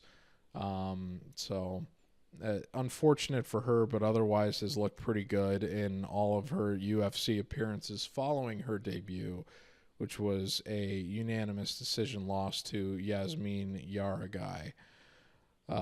Conversely, Amanda Ramos is 14-4-1, last fought against Vera Jandiroba in July of last year in the main event of an Apex card, in which she lost towards the end of the second round by submission. I think her performance there on the ground, combined with her title fight effort against Zhang Weili, and having a very competitive fight with Mackenzie Dern, perhaps more competitive than some people expected, and the sweltering age gap here, explain why Lucindo is the favorite. I have to say, if the age gap were a little bit narrower even, but still probably more than 10 years, I'd probably end up favoring Lemos a little bit here, and I can understand why people are doing it because it is a step up in competition for Lucindo. But again, this is a fighter in Ramos that has had 2 pretty bad performances across her last 3 appearances in the last 2 years now. And when she knocked out Marina Rodriguez, wasn't necessarily in the decline stage of her career yet. You can say what you want about the Dern fight, given that she did end up winning by unanimous decision, and Dern is coming off one of her more impressive wins after avenging her loss to Amanda Ribas earlier this year. But I am still... I consider age to be the most important factor in all of this, and it's hard for me to overlook the fact that we're talking about an age gap here of almost a decade and a half. I mean, that is super, super significant. Lucindo's got the better striking stats outside of offensive accuracy. Both of these women hit very hard. I think Lucindo would be very well served to try taking this to the mat, given Lemos has right around UFC average takedown defense at 61%. Not bad, but not, great either. You would think she's going to be pretty dangerous from her back, but is also probably a little bit too content fighting from there for her own good. Lucindo, I think, will be capable and hip enough to control the fight from the top if the fight does hit the ground, which I expect it to. I do think Lucindo is probably not going to want to entertain a 15-minute striking battle here against a more seasoned UFC veteran than she is, that has enjoyed more finishes across her career, than what Lucindo has so far. This is a very interesting fight. I won't really be surprised with the result either way. That being said, Lucindo at 23 years old, I think, has a lot of upside in this division, especially being ranked top 10 already for her age. That's just extremely impressive. I mean, Josh Van is the same age, and we haven't, frankly, he still deserves to be ranked at flyweight, but he did just get bumped out of the rankings in favor of Temerov, I think, which wasn't... I'm not really sure why the UFC did that a week before Van is supposed to fight on the card, but I don't know, maybe they're trying to make what they expect to be a loss to Rei Tsuruya. Well, it would be more understandable, actually, if Van beat him as a ranked opponent, so I still don't know why they took Van's ranking away from him in favor of Temerov, but in any event...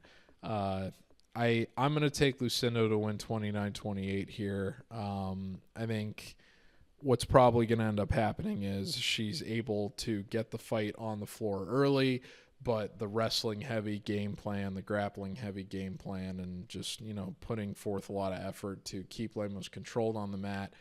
She takes the first 2 rounds, then kind of coasts in the third. Lemos is able to give a valiant comeback effort, but doesn't have enough left in the tank by that point to actually finish Lucindo. And Lucindo gets a 29-28 here and firmly establishes herself as a future title contender at strawweight, which I think is very much in the cards for her. I will say, if one of these ladies finds a finish, I think it probably is Lemos, just because she's only been knocked out in the second round previously, which was in her UFC debut back in 2017, whereas Lucindo has been knocked out in the first round before, well before the UFC. That was in only her 5th UFC appearance ever. That was against Gabriela Fernandez, who had the big upset over Wang Kong last year. But I do think that Lucindo, look, most women's MMA fights end up going the distance. I would expect Lucindo, who surprisingly has more experience going the distance at this point than Lemos, is going to have the better upside here just overall. So give me Lucindo to win by unanimous decision. And I'll say this too. I didn't actually, when it was, I was on a bachelor weekend for UFC 292, which was a great event for me because I had Sean O'Malley as like a plus 250 underdog and was able to hit on a bunch of other chalky money line picks for my parlay. But I didn't, even though the people I was with, we ended up watching the bantamweight title fight, we did not watch the women's strawweight championship.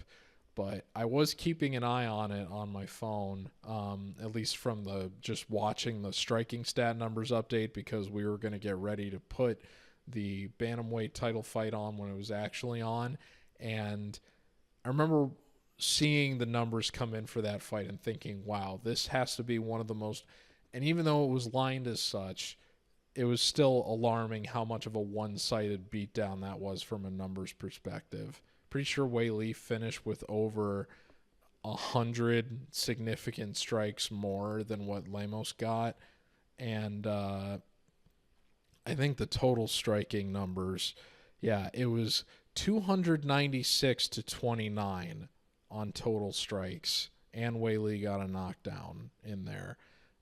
One of the judges scored that fight 50-43. I mean, that's a borderline life-changing beating. And, it explains why Jandiroba had the success against Lemos that she did. Granted, Lemos bounced back with the win over Djorden, but you just wonder after a performance like the one she had against Weili in that title fight, how much she really has left at 37 against someone that has already established themselves as a top 10 talent at 23 years old in the UFC. So give me Lucindo to win by unanimous decision 29-28 in what should be a more entertaining than usual women's MMA fight. The featured bout at UFC 313 is Ignacio Bahamondes and Jalin Turner. Bahamondes enters 16-5, coming off arguably his most impressive performance in the UFC when he knocked out Manuel Torres in the first round at UFC 306 in a fight that had also, like this one, largely been a pick'em all week before Torres, I think, became the small favorite ahead of Noche UFC, but Bahamondes proved pretty quickly that there was a vast difference in ability. I picked Torres to win that one.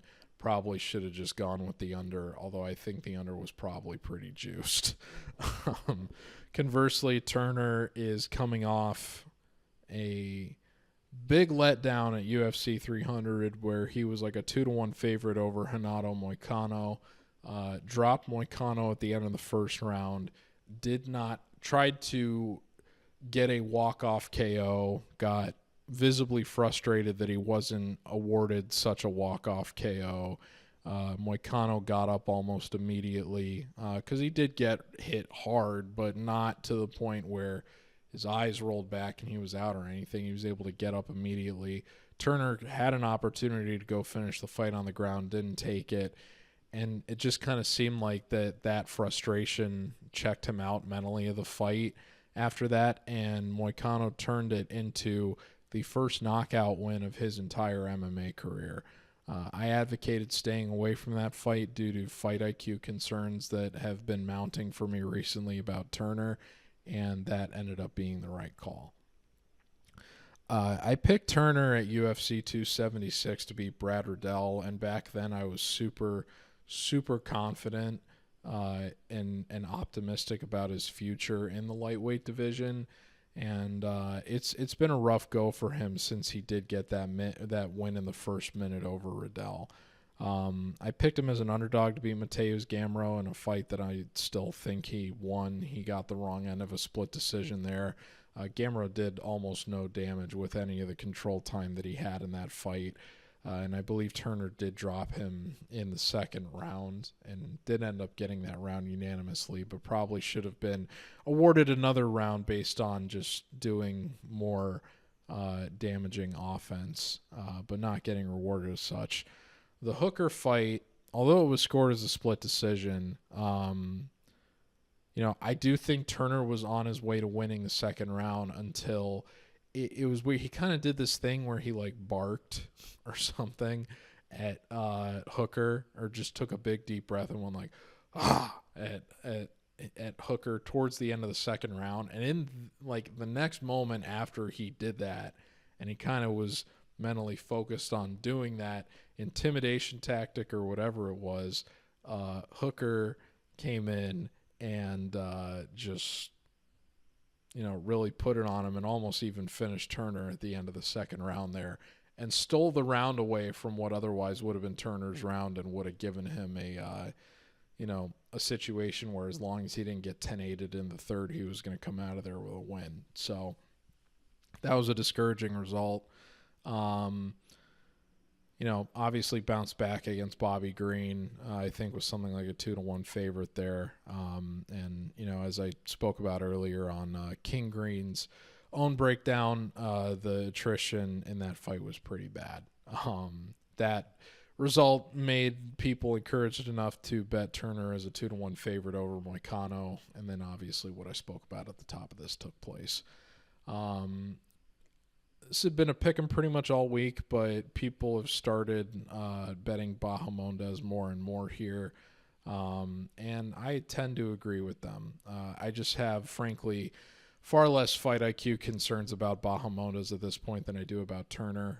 I do usually defer in these pick'ems to guys with the more well-rounded skill set, but I think the difference in attrition here is pretty considerable. Turner's been knocked out 4 times and has shown an ability to kind of mentally check out when things aren't going his way, whereas Bahamondes has only really ever been finished by submission and has actually gotten his first submission win of his MMA career in the UFC. That was against Rongzhu back in 2022.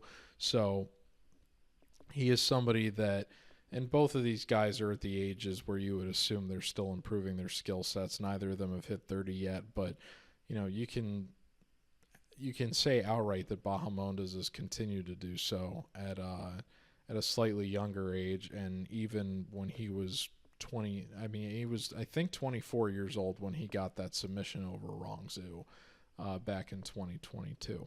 So we haven't needed to see much of the ground game from him since then. Obviously, there might be a little bit hesitation to play him as a favorite just based on the performance he had against Ludovic Klein. But again, I do think the difference in attrition here, just in terms of damage tolerance, is pretty considerable in a firefight where I don't think either of these guys are really used to being or not the less lanky fighter, but just a guy that can kind of equalize them in size at this weight class. I do think that Bahamondes has the more better damage tolerance. And the other key factor for him here, I think, is that Turner's not been an effective performer going the distance, as we've seen recently against Dan Hooker and Mateusz Gamrot, but also lost a decision earlier in his career to Matt Frevola. He doesn't have a single decision win in his MMA career outright. He's lost 3 split decisions and that unanimous decision to Frevola. So pretty much all of his, and he also has another TKO loss on his record that happened in the 3rd round too. 3 fights actually before he fought on Contender Series back in 2018. So you really have to worry about Turner's gas tank and ability to fight all 3 rounds. Bahamondes isn't the best performer going the distance for his own career either. That being said, he did have a pretty dominant decision win over Trey Ogden a couple years ago, which is a result that has aged fairly decently well, I think.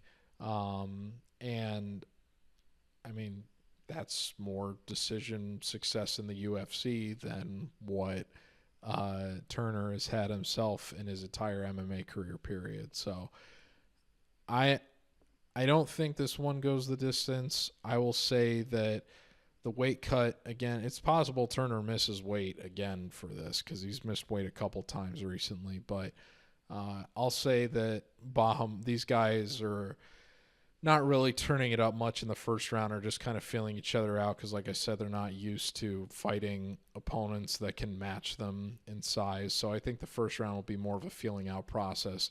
Bahamondes is gradually able to land the greater. I think both these guys will probably catch each other a few times, but Bahamondes lands the more impressive damage while protecting himself from taking anything too compromising, and that Bahamondes ends up getting a 3rd round finish here when Turner starts to kind of fade and mentally check out as it becomes evident that he's losing this fight. So give me Bahamondes by 3rd round knockout. I think Turner would be very well served to try wrestling here, but Bahamondes has excellent takedown defense at 85%.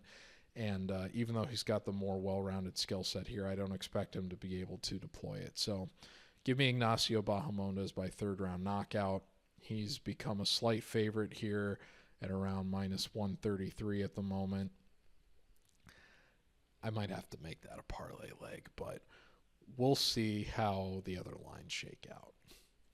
The co-main event for UFC 313 is a rematch between Rafael Fiziev and Justin Gaethje.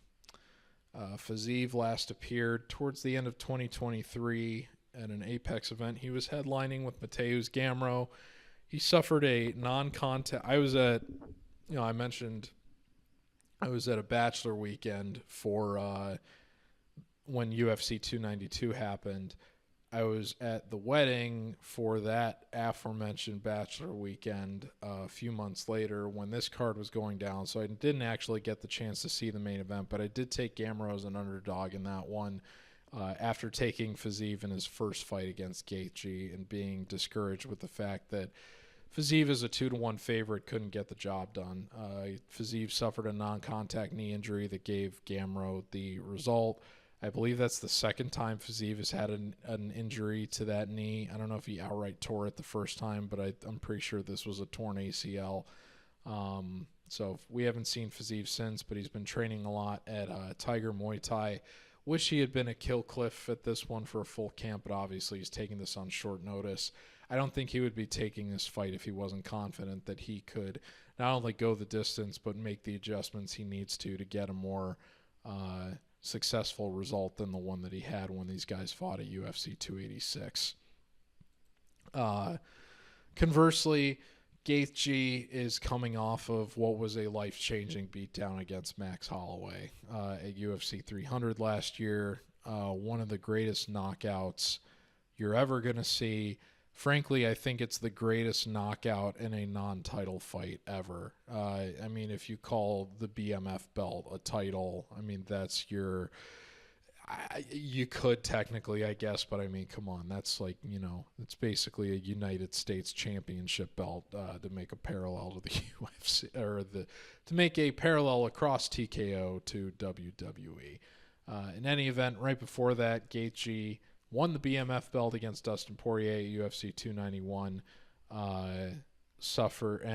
won a majority decision over Rafael Fiziev at UFC 286. I remember watching that fight and thinking that I remember thinking, I hope they score this for Fiziev, not really being upset that they scored it for Gaethje, understanding how they could score it for Gaethje. It's been really interesting this week as somebody that lost profit on that event because Fiziev didn't win, that to see so many people insisting that Fiziev won that fight and that it was just the optics of the blood that gave a greater argument to Gaethje landing damage in that fight that Fiziev ended up losing. The strikes were almost dead even, and frankly, it felt like Gaethje was a little bit more active. And Fiziev, I think, did end up losing the third round outright where he kind of took his foot off the gas. I know, but it would have been... if a lot of people were saying there's no way you could have scored the first round of Gaethje, and one judge actually did. And then the reason it was a majority decision was because the judge that actually scored the first two rounds for Fiziev did so on the basis that the third round was a 10-8 for Gaethje.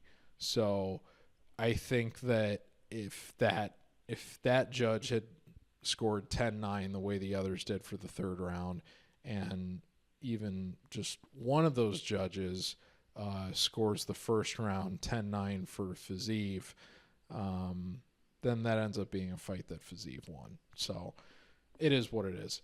I don't know how much has really changed since the first matchup, further than one guy has, re-injured what was a previous injury, but I still don't think that that's nearly as concerning as the beatdown that Gaethje is coming off of, where he took a year off of and to recover from. And frankly, we're a couple, like Gaethje was 34, I believe, when this fight happened previously. I know looking at this that Fiziev actually just celebrated his birthday this week, so there's no longer a significant age gap here. When I put this pick out, it was on March 4th, so it was the day before Fiziev celebrated his birthday. But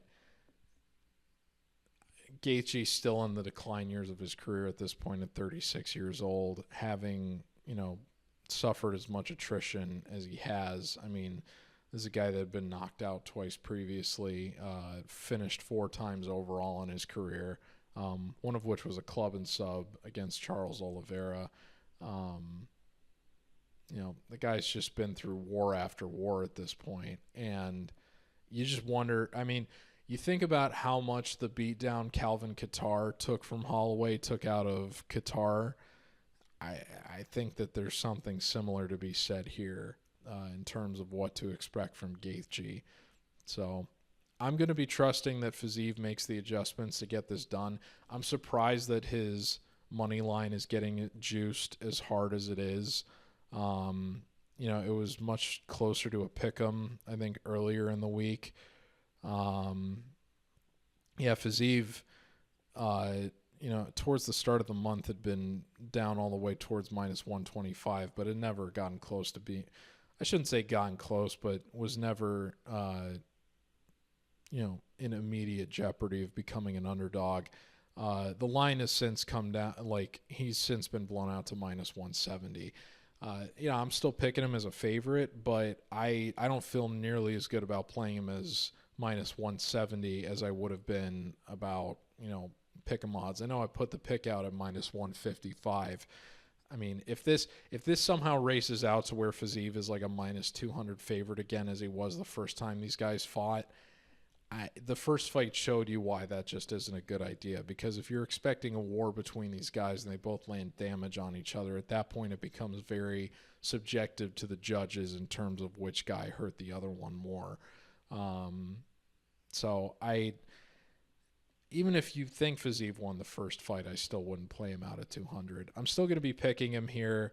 I'm not going to be making him a parlay leg as I did the first time. Probably end up just throwing him in the moonshot. At best, I might end up using him as like a hedge or something if it comes to that. But yeah, I'm looking forward to watching this one with not a ton of stake involved, ideally. But yeah, I am frankly pretty surprised that Fiziev is getting the line movement that he is, just given the layoff that he's had, which I think is one thing you can speak in Gaethje's favor, even though he hasn't fought in almost a year himself. So give me Fiziev to win. I'll say this one goes the distance again, but Fiziev is able to have the greater moments of impact here. I don't expect Gaethje's volume to wane, but I just expect him to be too hittable at this point and for Fiziev to capitalize and not wear as much damage on his face, at least, as he did in the first fight. So give me Fiziev to win 29-28. And I'll say that same rhythm as the last fight, which is why I don't think many people needed to see this rematch. I know Fiziev is a last-minute replacement for Dan Hooker, but I'll say Fiziev gets the first 2 rounds because he couldn't get a full camp in. His activity wanes a little bit in the third. Gaethje wins the 3rd round, but has lost the first 2 rounds outright to where Fiziev is able to pick up a 29-28 unanimous decision this time in the result. And now we come to the main event. Alex Pereira and Magomed Ankalaev. A fight, frankly, many years in the making. Pereira enters 12-2 in MMA, coming off of what I would argue is the most impressive performance he's had at champion. He's been outright sparking Prochazka twice, Jamal Hill at UFC 300, had to survive Izzy in the fight where he won the 185 belt before getting a somewhat fortuitous stoppage in the 5th round at UFC 281, then got knocked out in their rematch. And frankly, I thought lost to Jan Blachowicz. I'm obviously biased. I picked Blachowicz to win, but I think that fight speaks a lot about where this division in the UFC are kind of at relative to Pereira. Because it's interesting to look back at that result that was a split decision that, frankly, I don't think Pereira deserved. And just kind of think that things really couldn't have gone better for what the UFC wanted for Pereira than where they're at right now. If we look back at Ankalaev, who enters this fight 21-1, coming off of a unanimous decision win against Alexander Rakic. It was the only other opponent he fought since he last fought for the title was Johnny Walker. Their first fight was a no contest. That was that funny exchange between Walker and the doctor at UFC 294, where after I think it was an eye poke, the doctor asked Walker, "Where are you?" And Walker couldn't remember the exact term, United Arab Emirates, so he just said, "I'm fighting in the desert," and the doctor took that as he doesn't know where he is and I'm going to stop this fight. And they rightly made it a no contest, but rebooked it for the first event of 2024, and then Walker got knocked out pretty badly. Didn't go all the way out, but got knocked down badly against the fence, and then Ankalaev landed like a crazy follow-up shot that Walker couldn't really defend well, and the ref just said, "All right, we don't need to see any more of this. You've suffered enough, Johnny Walker. Time to go to heavyweight." But it's interesting looking at what happened all the way back at UFC 282 because, you know, I've made jokes before about guys like Sean Strickland, where I call Strickland fights Strickland snoozers, but I've never actually fallen asleep watching a Sean Strickland fight. It's just a colloquial way of saying that, you know, the guy doesn't fight the most entertaining style, and often now to his detriment against more exciting fighters like Dricus du Plessis. Ankalaev, I've fallen asleep literally watching this guy's fights twice. I remember throwing my head back and laughing after Paddy Pimblett got the robbery over Jared Gordon in what I believe was the co-main event of UFC 282. And then because I had already been out that night from a betting perspective, I passed out shortly before that fight began. I remember coming to in the early hours of the morning and wondering, oh, wow, I missed the main event. I wonder who won. I mean, Ankalaev was a 300 favorite, so he probably won, right? And then being amusingly shocked that the fight ended in a draw, checking the scorecards and seeing that Ankalaev nearly gave the first 3 rounds of the fight away before finally opting to wrestle. And I think in the eyes of many, earning a 10-8 in the 5th against Blachowicz, and not getting the belt because of that. A lot of people feeling like the fight should have been a win for Ankalaev and that he should be the champion now. I know it's how many cappers in the MMA space feel, including the iconic Mike's MMA Picks, who has long been an advocate for Ankalaev being the true champion, and you can probably guess what side he's on this weekend. But yeah, the performance Blachowicz had, I just think is interesting relative to what's expected of Ankalaev in this matchup, and the success Blachowicz had against Pereira that should have yielded him a win in what was, I think, the first fight for Blachowicz after this draw took place. But I do think it's interesting that, you know, that draw created the window, like it's so interesting that result created the opportunity for the UFC to rip open a window for Pereira to capitalize, and sort of out of nowhere over the last 2 years. I don't want to say outright out of nowhere, but I remember being at UFC 287, watching in awe as Izzy was stealing Pereira's signature celebration after knocking him out, thinking Izzy's recaptured, his magic, his stardom, before it immediately went away after the Strickland upset, or at least his aura, if you want to call it that. And obviously we've seen how Izzy's career has gone since. I don't think anybody in that building that night would have guessed that Pereira would end up being not only a bigger star than Izzy right now at this moment, but probably the biggest star the company has outright, seeing Pereira get slumped like that on the canvas. That's why I think that they were so willing to make that fight with Blachowicz. Frankly, I do think it was a robbery.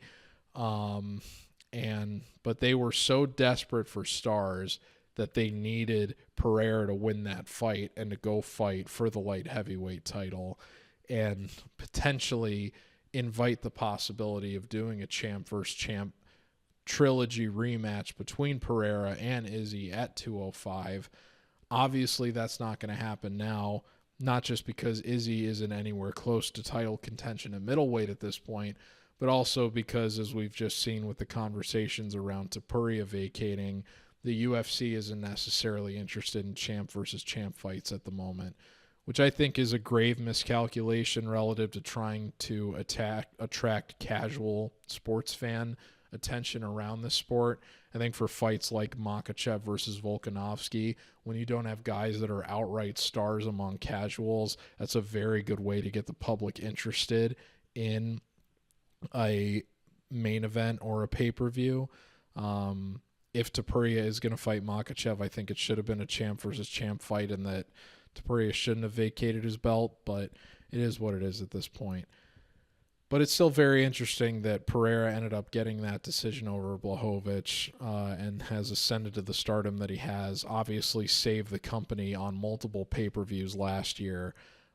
You'd be hard-pressed to find many fighters on the roster that had better years financially or just outright success-wise than what Pereira was able to pull off last year. But I think that, in spite of those other knockouts I mentioned that he had earlier, I still think the Roundtree performance might have been the most impressive, even though that was his widest favored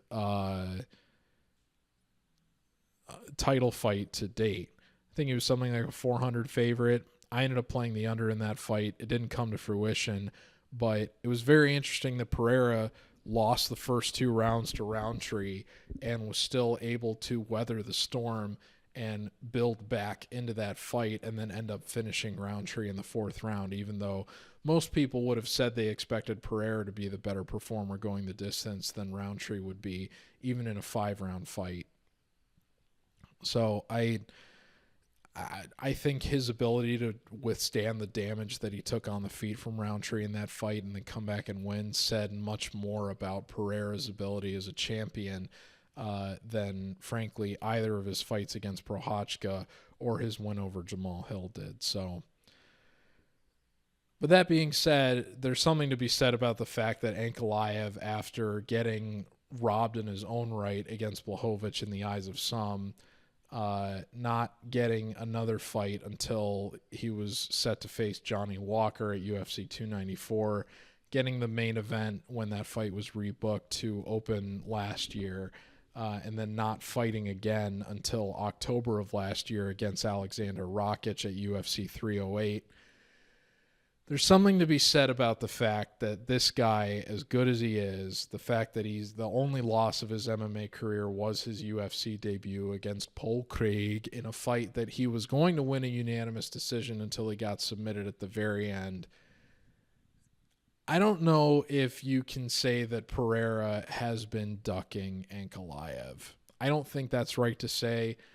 Apparently, Pereira wanted to fight Ankalaev at UFC 305 last year, but obviously things kind of fell into place where he was going to need to cover the company on, I believe it was UFC 303 when the McGregor fight fell through, and then he ended up fighting at UFC 307 as well. But I don't think it would be far-fetched at all to say that for the sake of propping up Pereira's star power at a time where the company is starved for stars among casual and not necessarily hardcore MMA fans, but to a certain extent, just overall fans of the UFC too, at a time where they were trying to protect, like the UFC was protecting Pereira from Ankalaev. The fact that this fight is happening during Ramadan, I think, speaks to that even further. It's Ankalaev's time. It was his time 3 years ago. He didn't get the reward that he did because, frankly, he fights the kind of fights that put fans to sleep. That doesn't mean he isn't an effective championship caliber performer. The rep on this guy is so interesting that he has the rep for being a wrestler just by, being inherently a Dagestani. He doesn't really use his ground game a lot, even though many people would argue it's his best path to victory. It seems like he's almost got too much pride in the sense of wanting to test out his striking against the best fighters in the world. That's been a thing for him going all the way back to, you could even say, his fight with Nikita Krylov, where I believe he lost the first round outright, had to come back and win the last 10 minutes of that fight in order to get a unanimous decision. But it's been the truth of this guy ever since he was ahead of Alex Pereira on these UFC cards. For example, when he fought Thiago Santos at a fight night event in almost exactly 3 years ago in March of 2022, when Pereira, I believe, fought Brunno Silva, I believe in what was one of his own first UFC appearances. So Ankalaev has been a very high-level performer for a while, but almost seems too willing to fight in an area that isn't his best strength, even though he's clearly an effective and capable striker. It seems like he goes in there and is almost too willing to test himself to a fault at times, which is why his fight ended up having the case for a draw that it did against Blachowicz. He went out there, was not able to get off the striking success that he assumed he was going to be able to have against Blachowicz, and needed to rely on his ground game in order to make that fight a draw and come back from, in the eyes of at least a couple judges, losing the first 3 rounds and losing it on leg kicks almost exclusively in a way that has made people encouraged to bet Pereira in this matchup. Now, the counterpoint I would make to assuming that is, I advocated not betting on Ankalaev and his fight with Rakic on the same basis, because Rakic, most of the success that he had against Yuri Prochazka was with leg kicks, and it's one of the most dangerous weapons Rakic has in his own arsenal, period. And I thought, if Rakic has the same kind of success with the low kicks that Blachowicz had, if Ankalaev ends up giving away the first 10 minutes, you're in a position where you're sitting with a 300 favorite that didn't fight his most effective path to victory and ended up losing. Ankalaev, I don't think, ever took that Rakic fight to the ground, did give the first round away 29-28, or I'm sorry, just gave the first round away, but then came back and won a 29-28 unanimous decision, but did it almost exclusively through standing strikes. So I do think that the gap on the feet between these two isn't as pronounced as people are assuming, just because of Ankalaev being somewhat susceptible to low leg kicks. But I think if he were still as susceptible to that as he was in the Blachowicz fight, that fight with Rakic would have been even more contentious than it ended up being. There was no question between the two fighters who was, the winner by the end of Ankalaev's last appearance. And I think, too, that Ankalaev has to recognize here that, his most effective path to victory is to make this an MMA fight and not just a kickboxing match that would favor the experience of Pereira. So I have to imagine Ankalaev is going to fight his most effective route to victory. The guy's cardio is obviously excellent. You don't drop the first 3 rounds of a title fight and then come back and get a 10-8 in the 5th unless your cardio is very dialed in. So, I think Ankalaev is the much more well-rounded side here, obviously. I do think his cardio is slightly better than Pereira's. The attrition is less concerning than Pereira's. My only concern really for Ankalaev is this guy not going to fight his most effective path to victory until it's too late? I'm not really concerned about the Ramadan angle. He's already come out and kind of admitted that he's made exceptions during fight week in order to make sure that his weight cut is going in a healthily responsible direction. And, frankly, I feel like there's a lot of exceptions that get made with respect to stuff like that anyway, within that religion. Not saying that from a judgment perspective or anything. It's just something that I've noticed, that there's some forgiveness for people that are in Ankalaev's position where they know that he's, going to be competing professionally for something important like this. And fighters have had great performances through Ramadan before previously, 5-round performances even. Bilal Muhammad's win over Vicente Luque a few years ago. Before Luque had the brain bleed knockout against Jeff Neal, comes to mind. So I have to imagine Ankalaev is going to fight his most effective path to victory here. I'll say that he ends up getting a 48-47 decision. Wouldn't surprise me if it's more dominant than that.